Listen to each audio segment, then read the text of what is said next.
बिस्मिल्लाहिर्रहमानिर्रहीम। अस्सलाम वालेकुम। आप देख रहे हैं अलिफ न्यूज़ और मैं हूं आपके साथ माजिद अली। शामिल करते हैं पाकिस्तान और दुनिया भर से ब्रेकिंग न्यूज़ हेडलाइंस। इसराइली वज़ीर आज़म नेतन्याहू ने आलमी दबाव को मुस्तरद करते हुए रफ़ा ऑपरेशन को आगे बढ़ाने की धमकी दे दी। कई ममालिक समेत बैनुल-अक़वामी अदारों और इंसानी हकूक़ की तंजीमों ने इसराइल से मुतालबा किया है कि वो रफ़ा में दाखिल ना हो, जहाँ 15 लाख फ़लस्तीनियों ने पनाह हासिल कर रखी है। नेतन्याहू ने वाशिंगटन DC में इसराइल नवाज तंजीम की एक कॉन्फ्रेंस से वीडियो खिताब में कहा कि हम शहरी आबादी को नुकसान के रास्ते से निकालने के काबिल बनाते हुए रफ़ा में काम ख़त्म कर देंगे। नेतन्याहू के तबसरे ऐसे वक्त में सामने आए हैं जब यूरोपीय यूनियन के रहनुमा इसराइल पर जोर देने का इरादा रखते हैं कि वो रफ़ा में ज़मीनी कार्रवाई शुरू न करे। खबरसां इदारे की रिपोर्ट के मुताबिक यूरोपीय सरबराही इजलास के मुसव्वदा मतन में यूरोपीय कौंसिल ने इसराइली हुकूमत पर जोर दिया है कि वो रफ़ा में ज़मीनी कार्रवाई से बाज रहे, जहाँ इस वक्त 10 लाख से जायद फ़लस्तीनी लड़ाई से तहफ़्फ़ुज़ और इंसानी इमदाद तक रसाई के ख्वाह हैं। खबर के अगले हिस्से में बात करते हैं रूस यूक्रेन पर जोहरी जंग के लिए तैयार। रूसी सदर व्लादिमीर पुतिन की अमेरिका को वार्निंग। रूस के सदर व्लादिमीर पुतिन ने मगरबी ममालिक को खबरदार करते हुए कहा है कि रूस तकनीकी तौर पर जोहरी जंग के लिए तैयार है। गैर मुल्की मीडिया की रिपोर्ट के मुताबिक रूसी सदर का कहना था कि अगर अमेरिका ने यूक्रेन में अपनी फौज भेजी तो इसे जंग में नुमाया इजाफा तस्वर किया जाएगा। रिपोर्ट के मुताबिक 15 से 17 मार्च को होने वाले इंतखाबात से पहले गुफ्तगू करते हुए रूसी सदर व्लादिमीर पुतिन का कहना था कि यूक्रेन में जोहरी हथियारों के इस्तेमाल की कोई ज़रूरत नहीं देखता। मकामी मीडिया ने रूसी सदर से सवाल किया कि क्या मुल्क वाकई एटमी जंग के लिए तैयार था।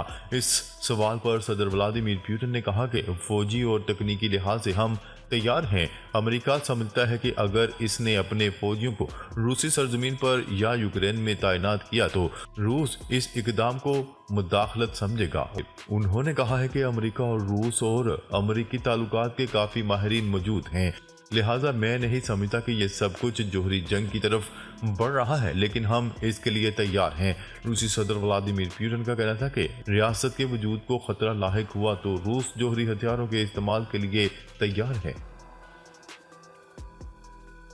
खबर के अगले हिस्से में बात करते हैं जो बाइडन के लिए दोबारा सदारती उम्मीदवार बनने की राह हमवार। रियासत जॉर्जिया का इलेक्शन जीतने के बाद अमेरिका के सदर जो बाइडन की दोबारा डेमोक्रेटिक सदारती उम्मीदवार बनने की राह हमवार हो गई। मीडिया रिपोर्ट्स के मुताबिक जो बाइडन के हासिल करदा वोटों की तादाद 1968 से भी ज्यादा हो गई है। इस तरह उन्होंने उम्मीदवार नामजद होने के लिए दरकार डेलीगेट्स की हमायत हासिल कर ली है। दूसरी जानिब डोनाल्ड ट्रंप को फिल वक्त 1181 डेलीगेट्स की हमायत हासिल है और इम्कान है कि वो भी दरकार 1215 डेलीगेट्स की हमायत हासिल कर लेंगे। वाज़ेह रहे कि अमेरिका में सदारती इलेक्शन नवंबर में होगा, जिसमें एक बार फिर जो बाइडन का मुकाबला डोनाल्ड ट्रंप से होगा। खबर के अगले हिस्से में बात करते हैं इसराइल और हमास में जल्द जंगबंदी मुआहदे का इम्कान नहीं, कतर ने खबरदार कर दिया। कतर का कहना था कि गजा में जल्द जंगबंदी मुआहदे का इम्कान नहीं है।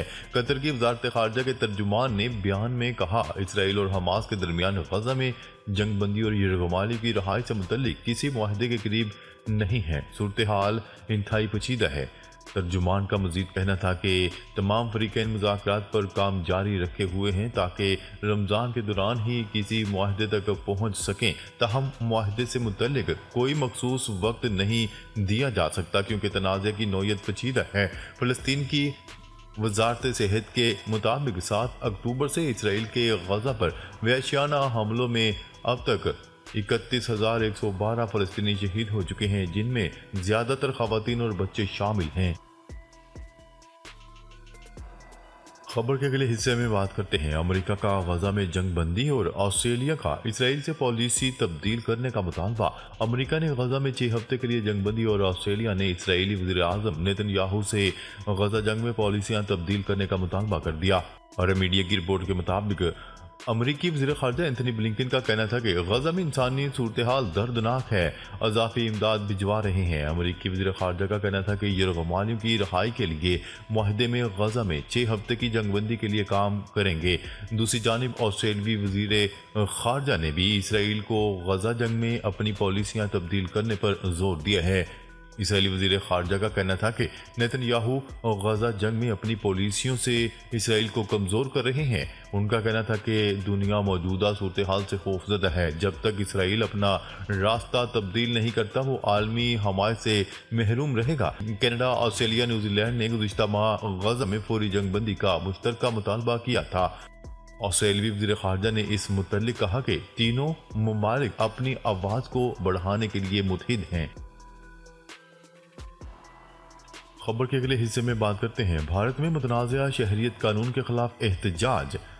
भारत में मुतनाज़ा शहरियत कानून के नफाज के खिलाफ शहरी सड़कों पर निकल आए और एहतजाज किया। अगर मुल्की खबरसार एजेंसी की रिपोर्ट के मुताबिक भारतीय वज़ीर-ए-आज़म नरेंद्र मोदी हुकूमत की जानिब से आम इंतखाबात के ऐलान से कबल ही नाफज किए गए मुतनाज़ा कानून के खिलाफ एहतजाज का सिलसिला शुरू हो गया। भारत में मुतनाज़ा कानून के नफाज होते ही मशरकी रियासत आसाम और जनूबी रियासत तमिलनाडु में एहतजाज का सिलसिला सबसे पहले शुरू हुआ। ताहम सिक्योरिटी फोर्सेस के साथ झड़पों का कोई वाकया रिपोर्ट नहीं हुआ। भारतीय रियासत तमिलनाडु के दारुल हुकूमत चेन्नई में मुजाहिरीन ने कैंडल लाइट्स मार्च किया और मुतनाज़ा शहरियत कानून के खिलाफ नारे लगाए, जबकि असम में मुजाहिरीन ने कानून की कापियां जलाई और रात गए एहतजाज के दौरान नारे लगाए, जबकि मकामी अपोजिशन जमातों ने भी हड़ताल का ऐलान कर दिया। वाज़ेह है कि भारतीय जनता पार्टी बीजेपी हुकूमत ने मुतनाज़ा शहरियत तरमीमी कानून CAA गुज़िश्ता रोज नाफज कर दिया, जिसका मकसद मुस्लिम अक्सरियती जनूबी एशियाई ममालिक से आने वाले गैर मुस्लिम महाजरीन को शहरियत के हसूल में आसानी पैदा करना है। मज़कूरा कानून के खिलाफ 2019 में बदतरीन एहतजाज हुआ था और मजहबी फसादात भी बर्पा हुए थे, जिसके नतीजे में दर्जनों मुसलमानों को शहीद किया गया था। खबर के अगले हिस्से में बात करते हैं यूक्रेन जंग से अमेरिका जुगराफियाई और सियासी मकासद हासिल करना चाहता है। चीन ने बड़ा पैगाम जारी कर दिया। चीन ने कहा है कि अमेरिका को यूक्रेन जंग से कोई सरोकार नहीं, इसकी पूरी तवज्जो अपने जुगराफियाई और सियासी मकासद के हसूल पर है। चीनी वज़ारत ख़ारजा के तर्जुमान ने गुज़िश्ता रोज़ ब्रीफिंग के दौरान अमेरिकी CIA के डायरेक्टर विलियम बर्नस की मदद के जरिए एशिया में चीन को कंट्रोल करने से मुतल्लिक एक सवाल के जवाब में कहा कि इनके रिमार्क से ज़ाहिर होता है कि अमेरिका को यूक्रेन के बारे में वाकया कोई फिक्र नहीं।